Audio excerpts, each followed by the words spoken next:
জানো, তুমি যাকে আমার চাইতে বেশি ভালোবাসবে, আমি তাকেই তোমার কাছ থেকে দূরে নিয়ে যাব আর তোমাকে বড্ড একা করে রাখবো। তিনি আরো বলেন, কখনো বলবে না যে তাকে ছাড়া আমি বাঁচবো না, কিন্তু আমি তোমাকে তাকে ছাড়াই বাঁচাবো। পিছনে স্বভাবে কেড়ে নিয়ে তোমাকে দিব্যি সামনে এগিয়ে নিয়ে যাব। তুমি কি দেখো নি, ঋতুরাও যে 2 মাস পর পর বদলাতে থাকে, ছায়া দেয়া গাছের পাতাও তো শুকিয়ে যায়, আর যখন সবর হারিয়ে ফেলে তখন ঝরে পড়ে।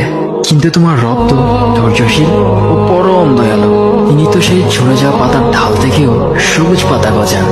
তুমি কি দেখছো না, তোমার স্রষ্টার এই নিদর্শন, যে মানুষটাকে তুমি নিজের জীবনের চাইতেও বেশি ভালোবাসতে, সেই মানুষটাও একদিন অচেনা হয়ে যায়, তোমার মন ভেঙে যায়, এমনকি বন্ধু শত্রুতে পরিণত হয়, আর খানিক সময় পর শত্রু বন্ধুতে পরিণত হয়।